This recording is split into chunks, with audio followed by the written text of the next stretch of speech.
1907년 평양. 조선 제2의 도시로 유명했던 평양에서 한 청년이 연설을 하고 있었다. 조선인들 개개인이 실력을 갈고 닦아 제국주의로부터 나라를 지키자는 내용이었다. 한때 유학까지 다녀왔을 정도로 명민한 인물이었던 만큼 청년의 뛰어난 웅변은 많은 이들의 가슴을 뒤흔들었다. 그리고 연설을 듣기 위해 참석한 한 남자 역시 뒤통수를 얻어맞은 듯한 충격을 느꼈다. 젊은 시절 셀 수 없이 많은 고생을 하며 간신히 양반벼슬을 샀지만 그마저도 나라가 망하면 아무 소용도 없다는 것을 깨달았다. 그리고 청년의 연설을 들은 남성은 자신도 그 길로 민족과 독립을 위해 남은 생을 바치기로 결심했다. 남자의 이름은 이승훈. 평안도 제1의 거부이자 오산학교의 설립자이다. 이승훈은 고종 1년인 1864년 3월 25일에 평안북도 정주군 갈산면에서 이석주의 차남으로 태어났다. 이승훈의 유년기는 불우했는데 부모는 하루 생계도 겨우 있는 가난한 농민이었으며 그가 태어난 지 8개월 만에 모친이 세상을 떠나고 말았다. 이후 이승훈이 6살이 되자 그의 일가는 정주를 떠나 인근의 납청정으로 이사했다. 납청정은 평양과 의주 사이에 위치해 있어 상업이 활발한 데다가 녹그릇을 만드는 유기업이 발달한 지역이었다. 납청정으로 이사한 이승훈은 가난한 형편에도 서당에 다녔는데 어린 나이임에도 명석하여 빠르게 한문을 익히고 수학, 맹자와 같은 한서들을 읽어 집안의 기대를 받았다고 한다. 하지만 그가 10살이 되던 1873년에 부친과 조무 역시 세상을 떠나면서 이승훈은 형과 함께 천해고와 신세가 되고 말았다. 당장의 생계도 막막한 상황에서 계속 서당에 다닐 수는 없었기에 이승훈은 더 이상의 학업을 중단하고 어린 나이에 생업에 뛰어들어야 했다. 그렇게 이승훈은 부친이 사망한 지 1년 뒤인 1874년에 납청정에서 제일 가는 부호로 알려진 이밀권의 상점으로 들어갔다. 이밀권은 유기상인으로 재산을 모아 군수관직까지 산 인물로 유명했는데 휘하의 여러 유기 공장과 상점들을 운영하고 있었다. 그리고 이승훈은 이밀권이 운영하는 상점 중 하나에 사환으로 고용되었다. 잔심부름이나 상점의 여러 허드렛 일들을 도맡는 말단직이었다. 그렇게 이승훈은 11살의 어린 나이에 장작대기나 상점 청소, 손님들의 시중과 같은 자질구레한 일들을 맡아 불평 없이 처리했으며 능력을 인정받아 15살 내는 방문 판매원 겸 수구먼이 되었다. 또한 쉴 새 없이 일하는 와중에도 이승훈은 틈틈이 상점을 방문하는 보부상들의 대화를 귀담아 들으며 주위 시세를 살폈다. 아직 어린 나이임에도 이승훈은 그저 남들의 밑에서 일하는 것이 아닌 스스로의 힘으로 사업을 일으키고 싶어 했다. 이처럼 이승훈은 배움을 멈추지 않으면서도 누가 시키기도 전에 먼저 일을 처리했는데 이밀권은 그런 그를 매우 마음에 들어해 유기공장에서 유기 제조 과정을 알려주고 판매 기술을 전수했다고 한다. 이후 그렇게 얻은 기술과 지식들로 이승훈은 16세에 녹그릇을 파는 보부상 일을 시작했다. 다행히 남들에 비해 체력이 좋았던 덕분에 이승훈은 별다른 어려움 없이 전국을 돌며 보부상 일을 할 수 있었는데 이때 그의 걸음걸이가 워낙 빨라 축지법을 쓴다는 소문이 돌았다 한다. 그렇게 이승훈은 13년을 이밀권 밑에서 일하며 착실하게 재산을 모으고 상업에 관한 기술들을 익혔다. 그리고 24살이 되던 1887년에 그동안 모은 전 재산 300냥을 가지고 이밀권의 상점을 떠났다.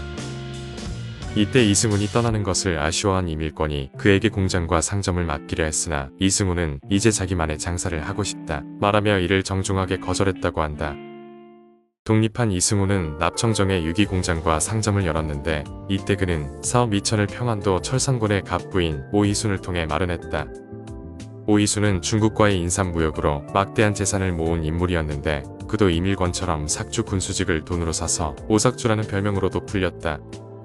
그리고 이런 소문을 들은 이승훈은 직접 오이순을 찾아가 자금을 융통해 줄 것을 부탁했는데 이때 주변 지인들은 그가 제대로 돈을 빌릴 수 있을지 걱정했다. 그와 같은 이유로 오이순의 곁에 돈을 빌리려 모인 이들이 많았던 데다가 이렇다 할 배경이나 신용도 없었기 때문이다. 하지만 이승훈은 별 문제 없이 자금을 마련한 것도 모자라 오이순의 전폭적인 후원까지 받았다. 그의 진솔한 면모에 감명을 받아서였다. 이승훈이 오이순의 저택을 방문했을 때에는 마찬가지로 그에게 돈을 빌리려 온 사람들로 북적거렸다. 그리고 오이순은 이들을 모아놓고 자신이 얼마나 많은 재산이 있고 어떻게 성공했는지를 자랑했는데 이 과정에서 무능한 주제에 자기 덕분에 연명하는 삼촌이 있다는 말이 나왔다. 이때 다른 이들은 오이순의 심기를 거스르지 않기 위해 그의 말에 맞장구 쳤는데 이승훈만은 홀로 그 말이 옳지 않다 지적했다. 아무리 마음에 들지 않아도 타인의 앞에서 집안 어른의 흉을 보는 것은 도리에 맞지 않는다는 이유였다. 모두가 보는 앞에서 자식 버린 젊은이에게 지적을 당한 오이수는 불같이 화를 내며 이승훈을 내쫓았는데 잠시 뒤 하인을 시켜 그를 사랑처로 불러들였다. 처음에는 화가 났지만 곰곰이 되짚어보니 그의 말이 맞다 생각해서였다. 그리고 이에 타산에 얽매이지 않고 소신을 지키는 그의 모습에 감명받은 오희수는 필요한 금액을 묻고는 선뜻 자금을 지원해줬고 덕분에 이승훈은 독립한 당해에 유기 공장을 세울 수 있었다. 이후 사업은 순풍을 탔다. 어렸을 적 배운 지식과 경험으로 좋은 품질의 녹그릇을 생산하고 유통하는 법을 알고 있었기에 사업을 시작한 지 얼마 지나지 않아 유기 공장에 대한 입소문이 퍼져나갔고 이승훈은 평양과 황해도로 활동 범위를 넓혀 나갔다. 또한 이승훈은 단순히 사업을 확장시키는 것뿐만 아니라 직원들의 근무에도 관심을 보였다. 열악했던 공장 시설을 안전하고 위생적으로 개수해 노동 환경을 개선시켰으며 천민 출신인 근로자라도 예를 갖춰 대우하고 그들의 교양 수준을 높이기 위해 힘썼다. 이처럼 이승훈이 돈이나 신분에 연연하지 않고 그들을 한 명의 사람으로 대해주자 근로자들의 작업 의욕은 높아졌고 공장의 생산율과 품질 역시 향상됐다. 이후로도 사업은 날로 번창하여 인천과 한양에도 지점을 낼 정도로 성장했다. 그렇게 이승훈은 나이 30이 되기도 전에 평안도 최대의 부호가 되었다. 일설에 의하면 이승훈이 물건을 사들이면 물가가 오르고 반대로 내놓으면 물가가 떨어진다 할 만큼 경제에 막대한 영향력을 행사했다고 한다. 가난한 농민 집안 출신의 고아가 말 한마디에 조선 팔도 전역을 움직일 수 있는 거부가 된 것이다. 이렇듯 이승훈의 사업은 내부적으로 별다른 어려움 없이 순항했지만 그가 30살이 되던 1894년에 거대한 악재를 맞이하고 말았다. 청일전쟁이 발발한 것이다. 조선의 지배권을 두고 청과 일본 두 강대국이 만주에서 충돌했고 인접했던 평안도 역시 전란에 휘말렸다. 평안도 전역이 전장이 된 만큼 대다수의 백성들이 고향을 버린 채 도망쳤고 이승훈도 예외는 아니었다. 그는 가족과 함께 평안남도 덕천으로 피신했고 1895년에 전쟁이 끝나자 다시 납청정으로 돌아왔다. 비록 본인과 가족들은 목숨을 부지할 수 있었으나 그가 건설했던 수많은 공장과 상점들은 이미 잿더미로 돌아간 지 오래였고 물건들 역시 약탈당해 아무것도 남지 않았다. 20대 전부를 헌신하며 지은 공장과 상점들이 폐허로 무너져 버리자 이승훈은 하염없이 눈물을 흘릴 수밖에 없었다. 평안도 최고의 갑부라는 명성은 공장과 함께 쓰러지고 막대한 빚만이 남았다. 이처럼 막막한 상황에 처하자 이승훈은 고심 끝에 다시 오이순을 찾아가기로 결심했다.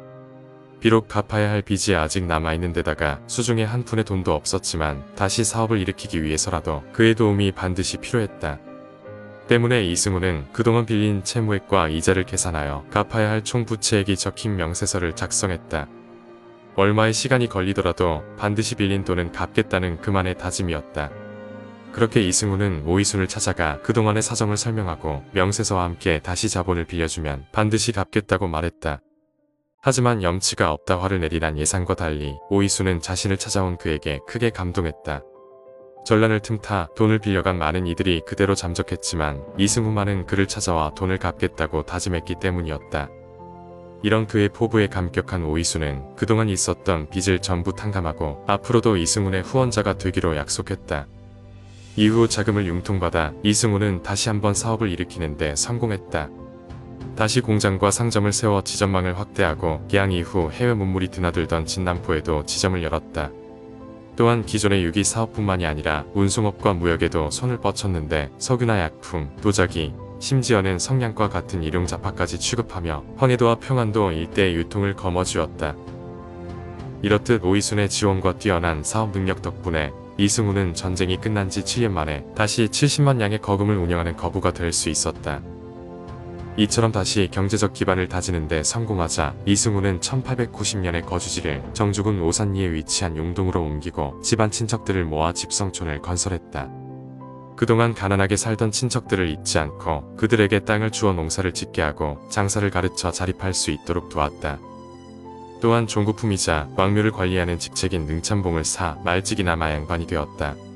비록 조선 최대의 부호인 그를 면전에서 무시하는 이들은 없었으나 가난한 농민 출신인데다가 명문가를 상대할 일이 많았기 때문에 얕보이지 않기 위해서였다. 이처럼 이승훈은 불굴의 의지로 바닥에서 올라와 다시 한번 정점에 섰지만 또 다른 애군이 그를 덮쳤다.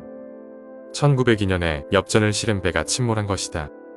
당시 조선은 화폐 제도의 문난으로 엽전의 값이 지역마다 달랐는데 한양에서는 한 냥의 가치를 지닌 엽전도 부산에서는 두 냥으로 취급되었다. 그리고 이와 같은 정보를 입수한 이승우는 한양에서 1만 냥의 엽전을 수집한 뒤 배에 실어 부산으로 보냈는데 그만 목포 근해에서 일본 영사관 소속의 선박과 충돌하여 침몰하고 말았다. 이에 이승우는 침몰한 배에 대한 보상금과 더불어 총 2만 냥의 손해배상을 청구했지만 이미 일제의 주권을 빼앗기고 있던 조선 정부는 별다른 도움이 되지 못했고 결국 본전 1만 냥을 돌려받는 것에 그쳤다. 설상가상으로 황해도와 함경도에 매점해놓은 황태와 잡곡마저 기상이변으로 가격이 폭락하면서 그의 사업은 큰 타격을 입었다. 이처럼 악재가 연이어 닥쳤음에도 이승우는 초조해하지 않고 또 다른 기회를 기다렸다. 이전처럼 다시 한번 기회를 잡으면 이때까지의 손실은 전부 만회할 수 있다고 생각했다. 그리고 1904년 2월 6일에 러일 전쟁이 발발하자 이승우는 그 기회가 왔음을 직감하고 쇠가죽을 대량으로 사들였다. 러시아와 일본 양국 모두 강대국인 만큼 전쟁은 장기간 이어질 것이며 때문에 군인들의 군화와 배낭을 제작하는 데 필요한 쇠가죽의 수요 역시 폭증할 것이라 판단해서였다. 하지만 그의 예상과 달리 전쟁은 1년 만에 일본의 승리로 끝났고 그가 야심차게 사들였던 쇠가죽들은 모두 애물단지가 되고 말았다. 결국 쇠가죽을 헐값에 팔 수밖에 없었고 또다시 큰 손해를 보았다. 이처럼 몇 번의 사업 시도가 전부 실패로 끝나자 이승우는 참담한 심정으로 낙향했다. 연달아 닥친 불운은 이승우를 시리에 빠뜨렸으나 아직 그에게는 상당한 재산이 남아있었다. 만일을 대비해 오산 용동의 집 성촌에 어느 정도의 자금을 축적한 덕분이었다. 하지만 그동안의 실패는 야심 넘치던 사업가인 이승훈의 자신감을 앗아가버렸다.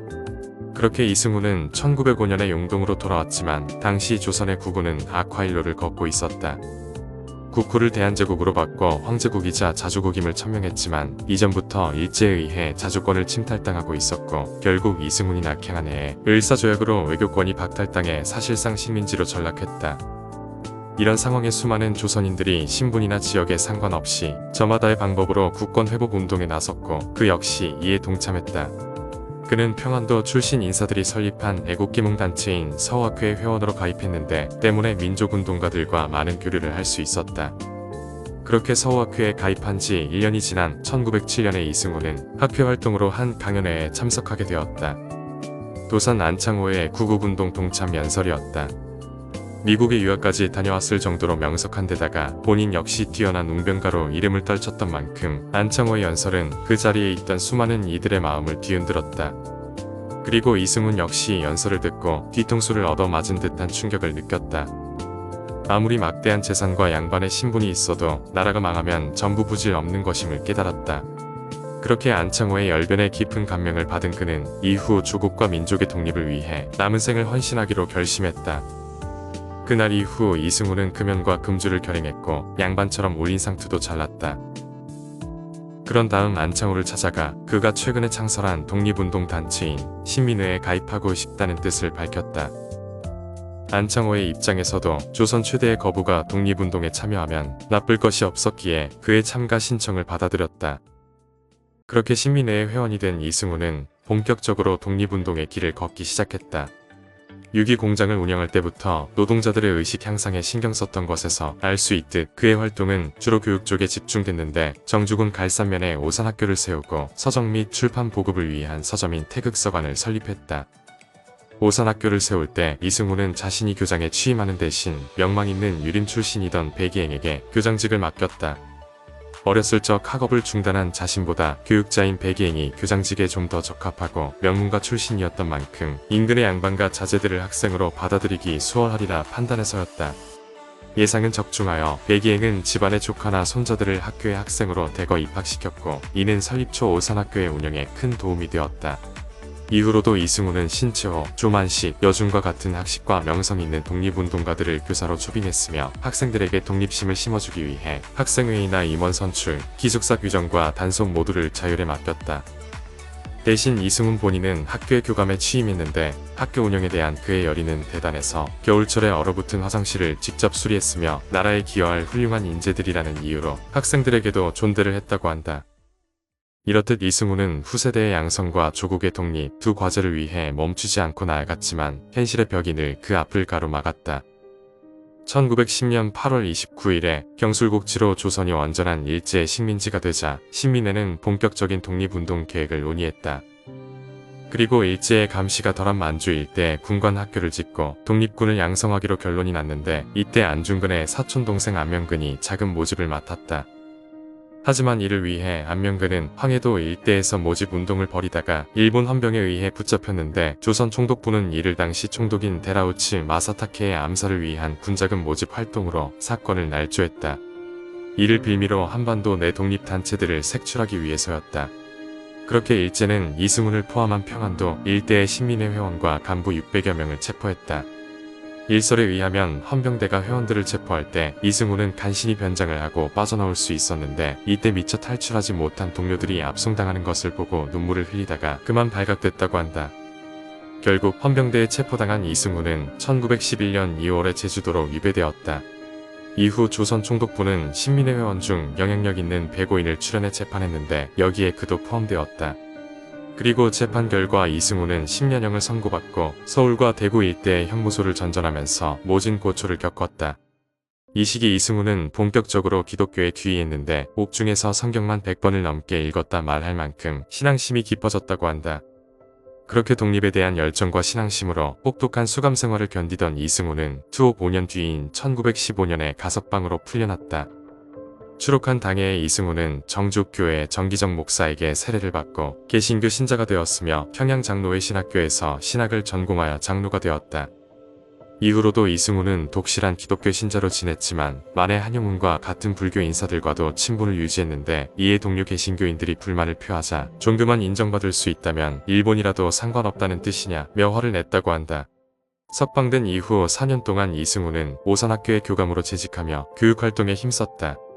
또한 여운형과 같은 여러 독립운동가들과 비밀리에 만나 한반도 내의 독립운동의 방법을 논의했는데 이때 만주에서 독립운동가 39명이 모여 독립선언서를 발표했다는 소식을 접하게 된다.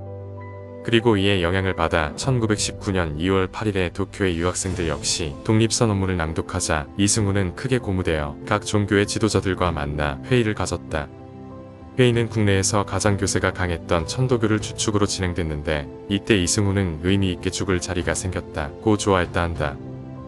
이후 이승훈은 직접 기독교계 인사들을 만나 그들을 포섭했는데 정치에 나서길 꺼리거나 온건하게 자치권을 요구하자는 타 목사들의 의견에 호통을 치며 하나 둘씩 단체에 참여시켰다.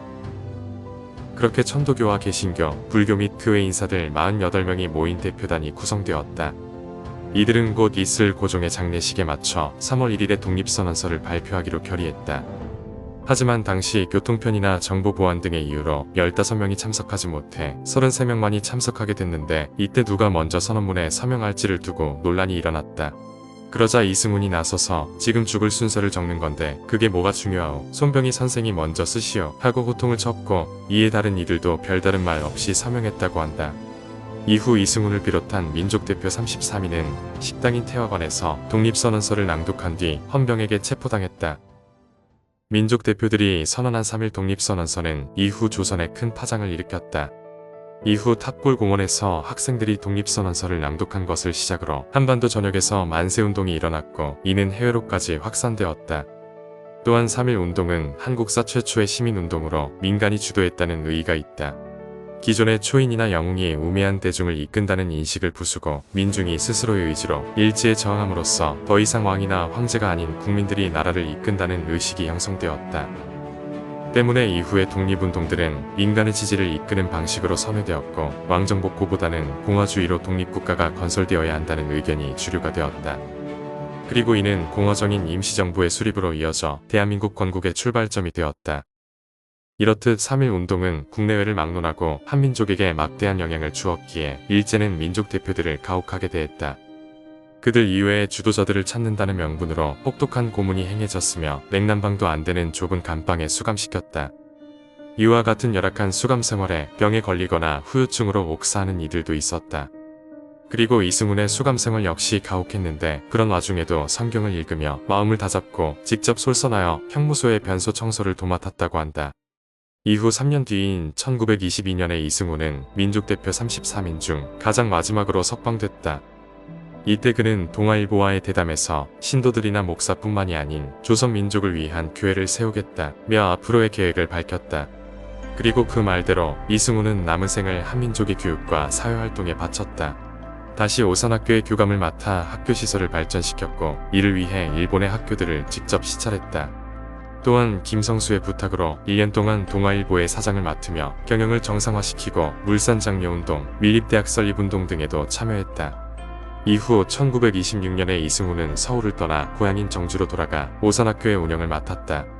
전처럼 학생들의 교육에 전념하면서도 고향인 용동 사람들로 구성된 자면을 한 단체를 만들어 공동경작을 시도하는 등 농촌 부흥에도 힘썼다.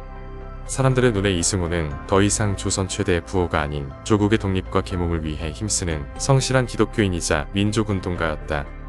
이후 1930년 5월 3일에 오산학교에서 그의 동상 제막식이 개최되자 이승우는 수천 명의 참석자들에게 나는 배우지 못하고 아는 게 없어 신의 말만 따랐을 뿐이요. 앞으로도 그럴 거라 믿습니다. 라고 발언했다. 하지만 그의 소망은 이루어지지 못했다. 제막식으로부터 5일이 지난 5월 8일에 이승우는 자면회 회원들과 모임을 가지던 중 심장마비로 쓰러지고 말았다. 여러 해에 걸친 고문과 옥고로 인해 육신이 상해서였다. 이에 놀란 주위에서 급하게 의사를 불렀지만 결국 다음 날인 5월 9일 새벽에 이승우는 숨을 거두고 말았다. 향년 66세의 나이였다. 유언으로 내 유해는 땅에 묻지 말고 표본으로 만들어 학생들의 교육에 쓰게 하라 는 말을 남겼다. 아직 유교적 윤리가 지배적이었던 시대임에도 이승우는 교육을 위해서라면 본인의 육신을 바치는 것도 마다하지 않았다. 이처럼 독립과 발전을 위해 한 몸을 아끼지 않고 불사른 교육자의 죽음을 전국이 애도했다. 평양의 27개 사회단체 대표들은 그의 장례를 사회장으로 치르기로 합의했으며 고인의 유언에 따라 시신을 경성제국대학에 기증했다. 하지만 조선 총독부는 그의 사망이 다시 조선 사회에 파장을 일으킬 것이 두려워 서울에 열릴 추도회를 취소시켰으며 표본 제작도 중단시켰다. 결국 6개월 뒤인 11월 5일에 이승훈의 유골은 다시 오산으로 돌아왔으며 연결식이 끝난 뒤 오산학교에 산기슭에 안장되었다. 하지만 훗날 무덤이 독립운동가들의 성지가 될 것을 우려한 총독부가 묘비를 부수고 땅을 갈아엎어 찾을 수 없게 만들었다고 한다. 이승훈, 그는 말보다는 행동이 앞섰고 자잘한 허례허식에 얽매이지 않았다. 가난한 농민 출신 집안이었기 때문에 타인을 만날 때 그의 신분이나 집안보다는 인품을 받고 마찬가지로 아무리 낮은 신분이라도 예의로 사람을 대했다. 몇 번의 사업 실패에도 굴하지 않고 다시 일어선 만큼 대담하고 결단력이 강하여 안창호의 연설에 감명받자 바로 상투를 자르고 양반이 되겠다는 꿈을 포기했다. 사업가로서 실리를 중시하여 민족대표 33인의 서열을 손수 정리하거나 본인의 시신을 교육용으로 기증한다. 유언을 남길 만큼 당대의 관념에 얽매이지 않았다. 이처럼 이승우는 과감하고 독특한 면모와 뛰어난 능력, 막대한 재산을 가지고 있었고 이를 조선의 독립과 발전을 위해 사용했다. 명예나 지위가 아닌 오직 애국과 애민의 정신으로 헌신했다. 지금까지의 지위나 공로를 내세워 자만하지 않았고 낮은 일이라도 직접 솔선수범하였다. 이처럼 이승훈의 삶은 생전 그가 깊이 믿었던 기독교에서 말하는 사랑과 헌신의 정신을 실천했다고 말해도 과언이 아니다. 이렇듯 교육과 독립운동에서 보여준 과감함과 실천력, 타인을 위해 몸을 아끼지 않은 이승훈의 헌신은 현재를 사는 이들에게 깊은 울림을 남기고 있다.